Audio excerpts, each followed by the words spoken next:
Hello and welcome to another episode of The Lion's Den. I'm your host, Venezia Leone, and today we talk to John Betancourt, who's the founder of Humantelligence, which is the first personalized AI coach that uses psychometrics and integrations and workflows to improve leadership, collaboration, engagement, and overall talent management at scale. We start the conversation talking about how he was banned on LinkedIn because he had too many connections too fast, mostly due to him keeping up with hundreds of pen pals growing up because his family moved around, and he found he could learn so much more about the world if he made and maintained international connections.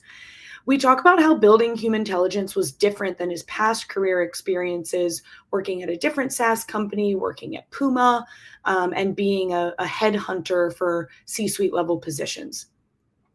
Lastly, we talk about how he actually found more success in building Humantelligence the less he tracked and held his employees accountable by actually taking a step back and letting them kind of be the CEOs of their own domains. He's seen tremendous growth and tremendous success in each of his employees. It's an episode that is super fun and you definitely won't want to miss it. Hey, John, welcome to the Lion's Den. So excited to have you chat with us today. I'm going to be honest, preparing for this episode was super fun for me because you have done a lot of different things in your life and you have a lot of fun facts. One of the ones that really stuck out to me that I would love to just hear about is you had thousands and thousands of pen pals before the internet, and in your teenage years. Would love to just hear what inspired you, who were those people, and what is connection? Why is that so important to you? Yeah, so the genesis was that my family fled Cuba back in the 1950s. And so I grew up in this home thinking, and so they didn't immigrate to the U.S. like most Latin Americans who want to come to the U.S. They were forced out of their country. Most people don't know that in 450 years, not one person from Cuba left Cuba to the U.S. as an immigrant, other than for university, but illegal immigrant, let's go to a better country. No, that was the opposite. More Americans were going to Cuba, both legally and illegally. So Cuba was, had air conditioning before the U.S., trains before the U.S. It was the place. And my family was extremely wealthy. And so all of a sudden I found myself growing up poor in a new country that my parents are showing me pictures of, with the Queen of England in Cuba with our grandmother. And I'm no air conditioning in the car, really schlepping it. And so I thought, gosh, if the U.S. ever became communist, I grew up with this thinking, I need friends everywhere. My father was a professor at a business school called INSEAD in France. So every summer we would go there and we meet 20 other professors and their families and their kids. And I just found it fascinating that these could be my friends all over the world because they were from every country. Even if the US failed and went to communism, I could have friends if I stayed in touch with them. So the genesis was, if we ever got kicked out of this country and I was 3, 5, 6, 7, 8, I'll have people everywhere in the world I could go and stay with and bring up a family. And then when in writing postcards to all these kids around the world, and we're talking in tune of 100 a week, right? To different people. So 500 different people a month, right? I started to realize that in writing to all these different kids and staying in touch with them over time, I started to learn more about the world than any of my peers in the US. And I was what a superpower. I'm learning about life at an accelerated rate. Everybody else is just reading books, but how slow is that versus a first source of someone's story in France, in Nigeria, in Brazil, right? And so it became more of a curiosity thing to learn about the world. And I was able to accelerate my learning about life and humanity and what makes us all the same through this pen pal writing up until I was 26 when the internet started in 1996-ish. And do you feel like you maintained, it was harder or easier to maintain those connections once it wasn't a weekly kind of method writing that you had done? I mean, it was easier to not only stay in touch with the ones I knew well, but also to scale my acquaintances. Most people have their 3 best friends and then 20 acquaintances and then lots of others. I was able to scale the 3 best friends to the 3 best friends from all 20 phases of my life, because every 3 years I lived in a different country, right? So for 30 years, right? So I was able to scale 30 best friends instead of 3. And then the acquaintances, instead of 15, I was able to scale to 150. And then the just generic friends I could scale like everybody usually has 50. I could scale mine to like 500, 5,000, and then just random people to stay in touch with. It just, I was able to stay in touch with a lot more people. I mean, LinkedIn blocked me because I already hit 20,000 people in 2001. So I had to use my connections to get to the CEO, Reid Hoffman, who then unblocked me and told his customer service team, what are you doing? This guy actually knows all these people. Why would you block him? We want someone who knows a lot of people, which is kind of ironic, right? Yeah, thinking you're a bot and really you're just a really good networker. Yeah, I sent them literally the first 3,000 names, like A through C, and how I know them without any contact info. And I was like, look, I could tell you how I know every one of these people. I write my first impression of everyone I ever meet, and it's like a paragraph. And so I have this going back 20 years, 30 years, 35 years. The foresight and due diligence of that is like mind blowing to me. Like, do you feel like people call me the Facebook before Facebook? It's really funny. I even capture whenever someone writes well, back now all their kids are 18, but back when I'm 54 and all my kids are 4 and 6. Most people my age have kids who are 18 to 22. But back when my friends were having kids, in my pen paling back and forth, they would always send out a card or an email saying, "Oh, my name is Teddy. I was just born to Nancy and Mark, and I was born July 12th this day, and my favorite, blah blah blah." I would keep that message in my spreadsheet per person, so that when those kids turn 18, I could then send them what their parents sent out to the world upon their birth. Cute. And so for many years, I was sending out these things, and these kids couldn't believe, because their parents don't even keep this stuff, right? Yeah. People don't even keep things 18 years later. And here I was sending out the first note someone said about their child that they loved to them, to their children. I just went through my baby book the other day and found the Hershey's announcement that my parents did. And it's so fun. It's so cute. It's so fun. Yeah. And look, I believe in reincarnation, not like Indians do in terms of like becoming animals, but I believe the soul comes back over and over in lots of life. And so I think in thousands of years, not decades. And so I've always planned it very long, and I'm not really concerned about short-term things. And, if I meet somebody for 5 minutes on a train somewhere, I do believe that one day, maybe 20 years from now, I might see them again, and it's worth staying in touch. Absolutely. I just met a very cute 5-year-old at the aquarium yesterday, and I walked away being like, I hope one day our paths cross again. So I feel you on the spirituality. So clearly you've been somebody who has prioritized connection building like your whole life, right? And in various different ways. How do you feel, like, what are the advantages of that in the corporate kind of career world that you've seen? And do you recommend people are more diligent about building and maintaining connections like you are? Yeah, especially since it's easier today for people to do. It's not, they don't have to spend 2 hours from 6 to 8 a.m. writing postcards. It was work. I can't say it was always fun. The fun was getting the responses, putting the work in writing and the outbound to all these people, not so fun. Yeah. For my career, it's been unbelievable. Most people do connections and they call it networking. But networking is a finite objective where you're looking for an outcome and you're trying to control it. Like, I need to get in touch with somebody at that company because I need a job. Yep. That kind of connections goes against the flow of life and the vibration of just energy. My connections aren't focused on an industry or a level, which a lot of people are, or people in certain income brackets. Mine's just people I get along with well, and I vibe with, and I spend 2 hours talking to. I stay in touch with them, and I help them when they need help. And so I just I'm in the flow with all these different people I get along with, 90% of which will never, ever give me anything. And I know that just socioeconomically, education-wise, what they do, I'm not going to get something other than just learning about life and friendship, right?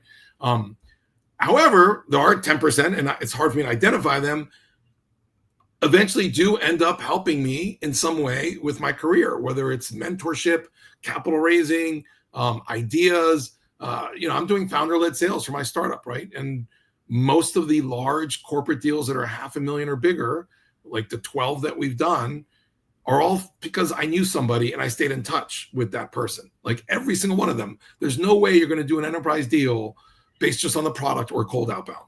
Those enterprise large software SaaS deals are going to be through trust and relationships. And those, every one of them was, and not just direct, but some of them were just because I knew someone from high school who happened to work at that company 12 layers away, got me the meeting, which that person would have never met with me otherwise. So I think it never hurts to know as many people as possible, but to do it and have fun with it as friendship and not wanting something. And most people make the mistake to only network when they need something, and it's not authentic, and people read through it, and it usually backfires.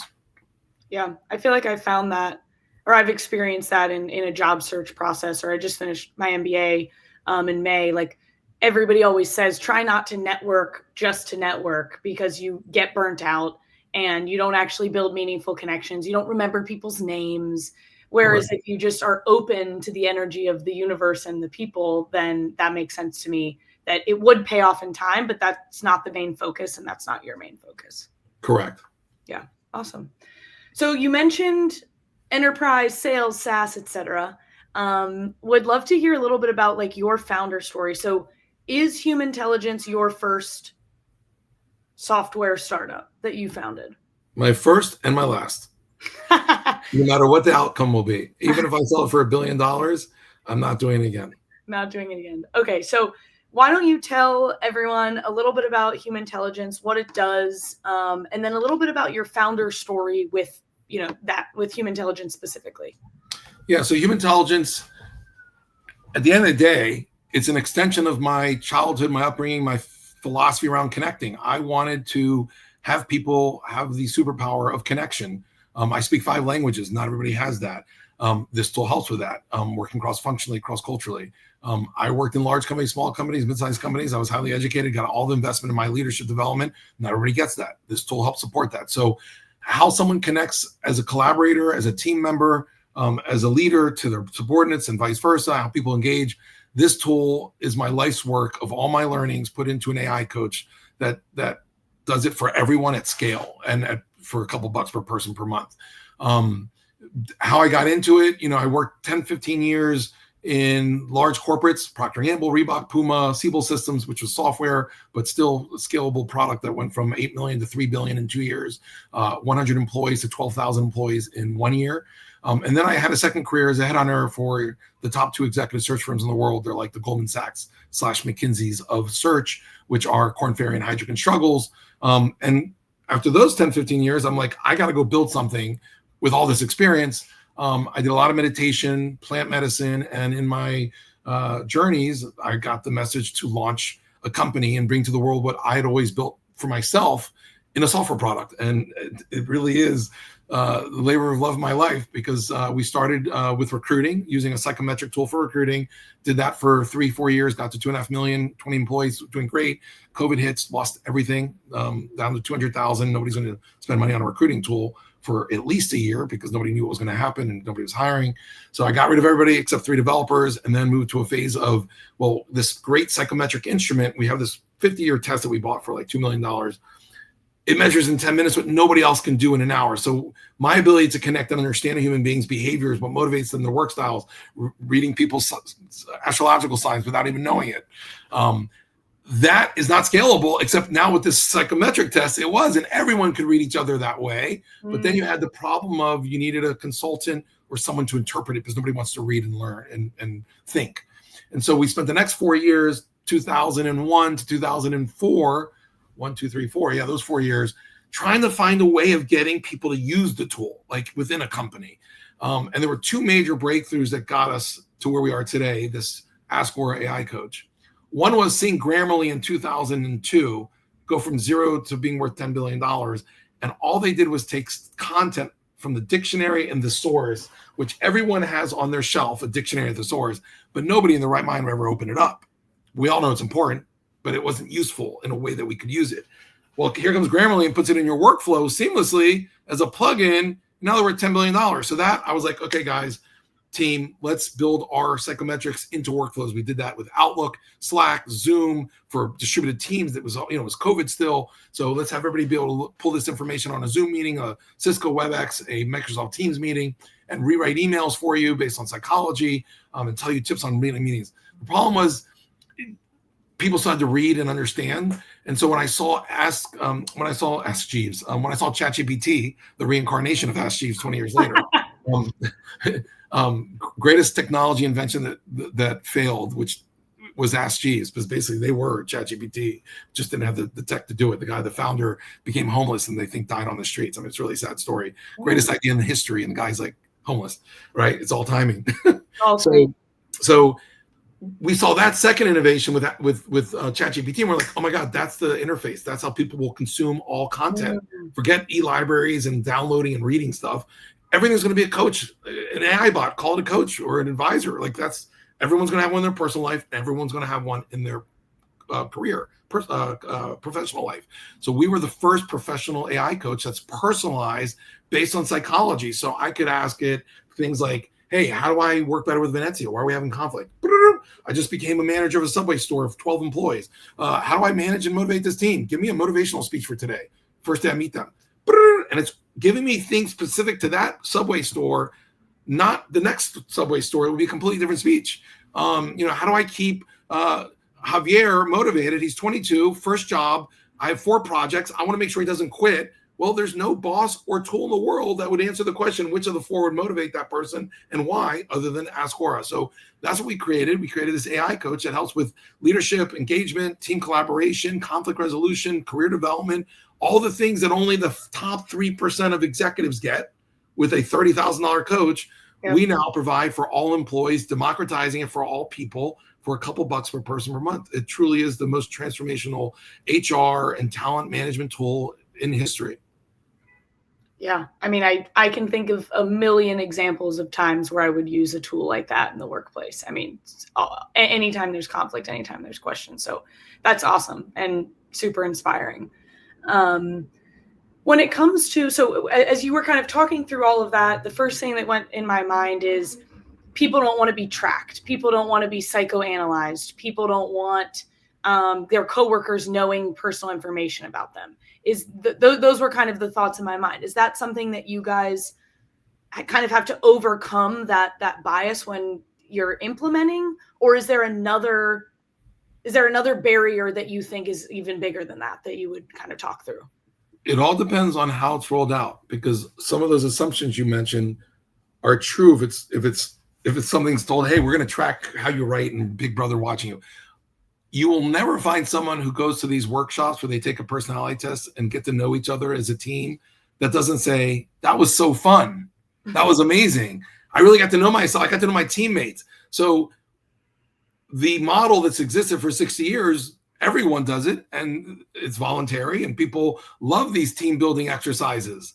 We're just doing it so everybody can participate and do it at scale. So we're not reading emails. We're not behind the scenes tracking anyone. And so to your point, you've got to communicate clearly that we're not doing those things, and that it's really voluntary. And we get 92% of employees to take it voluntarily. There's always going to be 8 to 10% who are scared of anything that's like, personal about themselves, which is fine. If you had 8,000 to 9,000 employees being authentic and communicating and working better together, well, I think you still win, right? And so that has not been the big obstacle. The biggest obstacle 2 years ago when we launched it was, oh, but wait a second, it's AI. What about security and the data of our company? Well, most people didn't know then, but now they do. So this constraint or this barrier is no longer there, or less so.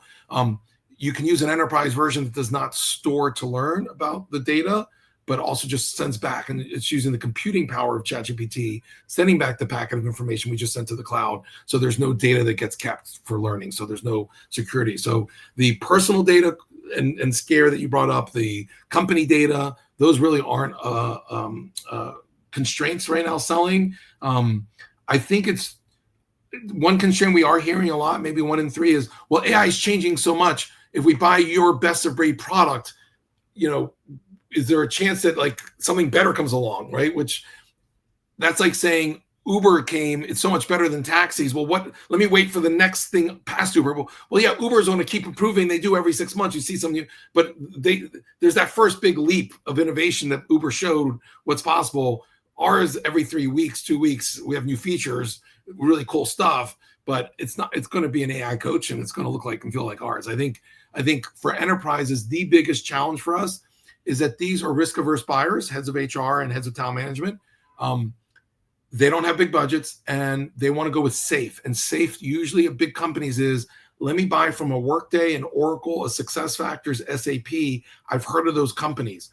I don't know you, John Betancourt. I don't know Humantelligence. Even though you're telling me your product is the latest and greatest, most innovative in the world, I know these companies. Maybe I'll wait for them to have a product like that. So that's probably our biggest challenge, just trust. Yeah. And I feel like that's a big part of a lot of startup founders' journeys is, hey, we have this product. I know it's great. I believe in it. I've built it with my bare hands from the ground up. How do I get other people to believe me as well? Yeah. So I'm hiring a former HR tech salesperson who has those relationships and has that trust. So I've kind of hit my limit on doing founder-led sales because I just don't have the trust at those big enterprise accounts. Yeah. I'm interested a little bit in, so you talked about your career being at a variety of Puma and SaaS and all these things. And then you did a kind of headhunter thing for those 10, 15 years, then meditation, always great. And then kind of founding this new one. Are there lessons from kind of your time as a headhunter or your time scaling kind of all of these other companies that you use today, building a SaaS startup? Like, to me, it's so different. Do you feel like there are, a couple lessons or things that you think about and go, oh, thank gosh, I had that hard experience 10 years ago because I'm doing it again today? Well, you said this would be 30 minutes. I have about 5 hours of lessons and insights. I'll just go with the ones that come top of mind. There's two ways of insights. One is how I build out the product for usage. Another thing is how I run my company as a CEO. Do you want me to focus on one of those two? I like how you run your company as a CEO. Okay. So when I launched this company 9.5 years ago, I had already been blessed with working at some of the best run companies in the world and some of the worst. So I got to see the blueprint of great and bad. I got to see the fastest growth company in history, Siebel Systems. Nobody's even come half as fast as growth as Siebel.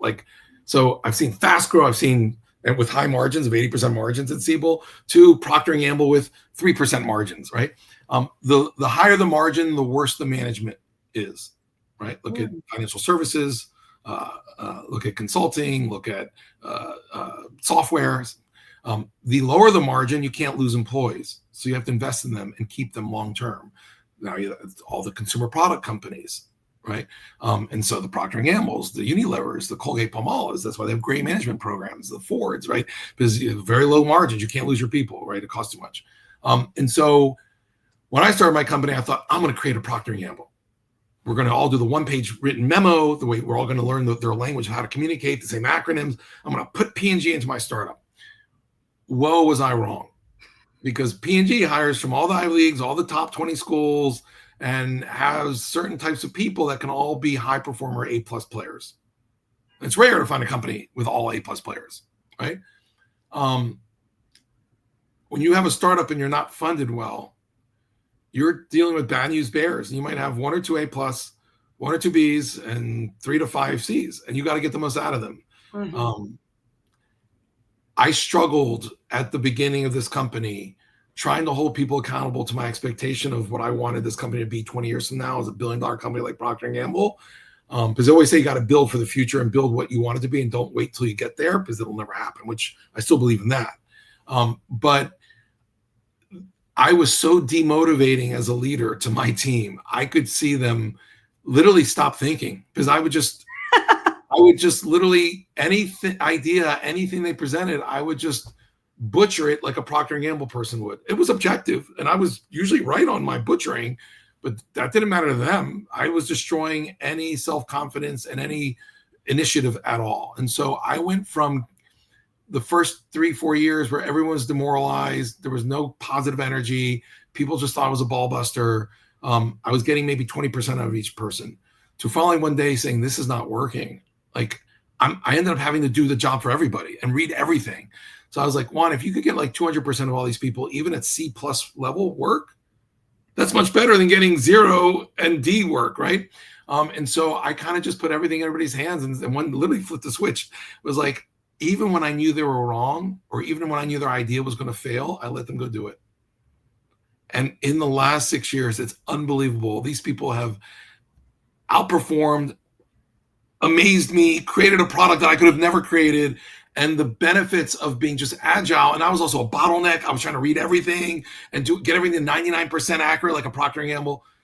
Just speed to market, speed, just being agile, not just in product development, but agile in how we hire, agile in how we test things out in AB and marketing, agile in everything, and just being completely shoot from the hip, but go quick and do it again and try again, and don't get stuck on what you've invested and sunk costs out the window. Try it again, pivot.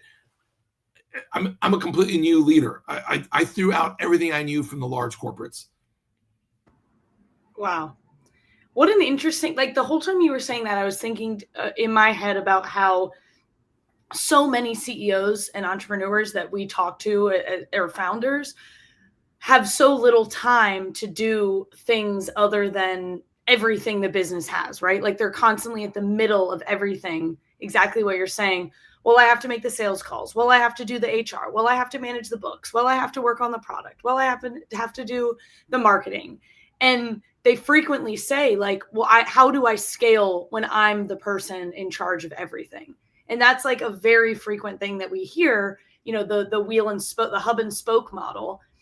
And so it's interesting to me that you experienced by stopping and not doing everything. Correct. Everyone else was actually able to do everything better. Everyone became a CEO of their own function. Like I used to track, I have like a document, W dash, and like the person's name, and then like all the things I'm waiting to get back from them. I stopped tracking them because when they weren't motivated, I had to track them because they weren't doing it. But when they were motivated, it was their idea. I never had to track them. They were motivated. It was their idea. They were going to go off and do it. Like, it's like I would probably spend 3 hours a week tracking all the work of everybody. It was crazy. And now everybody is self-motivated, and they've all been remote. We have 10 people, and we haven't lost one person. It's the same team the last 6 years. Yeah. And there are the way you come across, what you put on your website, the quality of your PowerPoint and marketing, how you run a meeting, those things. I am very corporate, Fortune 500. And when people work with us, we often get, oh, how big is your company? 50 people, 100 people. So even though we're 10, what we project outward is big company professionalism. And so there is, whereas you often meet startups and they're a startup and that they're small because it's crap quality everywhere. Most people are shocked that we're only 10 employees. So I do keep the things that go out from our company at a Procter & Gamble level quality. Yeah. I'm shocked that you're only 10 people myself. Do you think that when you're scaling a SaaS business versus maybe, a HVAC business, for example, do you think that your ability to, or your leadership style of not kind of being in charge of everything and really letting everybody be the CEO of their own domain, do you think that's unique to SaaS, or do you think that that's something that every entrepreneur can use? Oh, that's an interesting question. Probably when it's a product that has to, that's new, innovative, that has to change. Because like when we started our company, I didn't know how much it would change, but now I learned that almost every SaaS company, when they start with product and the vision of what they want to create, 4 years later, it's only 10% of what they thought. So imagine, knocking off 10% every time you change the product, and you're only left with like one little piece and it's completely different. You need to be very agile and completely change and be okay with different ideas and not have a one person kind of dominating control top down. Whereas let's say it's an HVAC company that you're just going and servicing HVACs, and there's a process of doing that. There's just hiring people to do the same thing and scale that business. And you probably don't want everybody doing their own thing, their own way, right? And so I think the more repetitive the system, process, or product and consistent, you do want top-down authority and not much variability and not many innovative people and not many people having ideas, and just want them to execute. Picture like a call center or a manufacturing process at the extreme.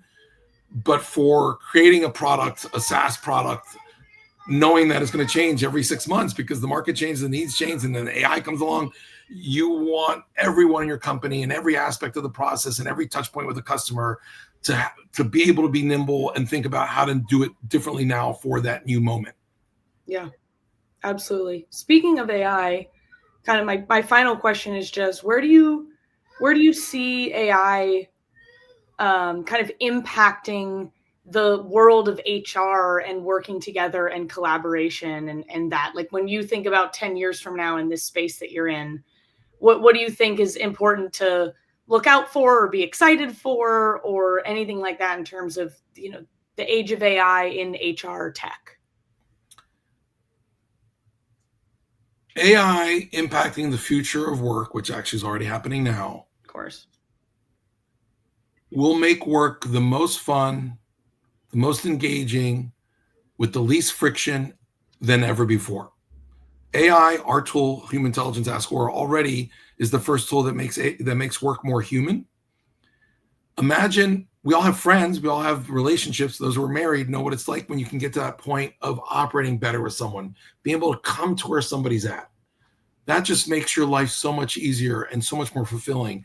But you only really achieve that in your personal life. AI and psychometrics that are embedded in everything will allow you to achieve that with people you've never even met before. Every day, every email, every meeting, all the meetings that suck because you're butting heads with somebody, you don't know why. Imagine you have AI telling you what to do differently, and both of you, neither one's right or wrong. So that coach that only executives used to get, now AI gives that coach to everybody.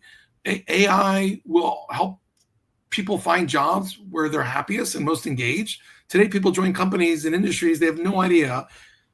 There's like, I pray, I hope this works out. And guess what? The average person who's 22 changes jobs 10 times by the time they're 30. AI is going to reduce that number to maybe 2, where by the time you're 26, you have found the love of your life in terms of work and joy every day. Can you imagine? Most people are miserable at 50 and they come home miserable and they bring on their spouses.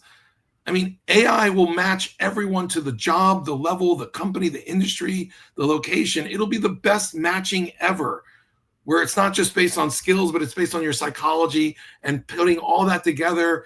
And when you're at a company, if it's not going well with one boss or one role, they can find you the next role at that same company. A company spends so much money training, developing, and hiring someone. It sucks if it doesn't work out. Well, no, it's just that's one role. There's got to be a role at the company that the person be perfect for. AI will know that, right? Imagine today, LinkedIn, it takes 6 months. You write to 100 companies you're looking for a job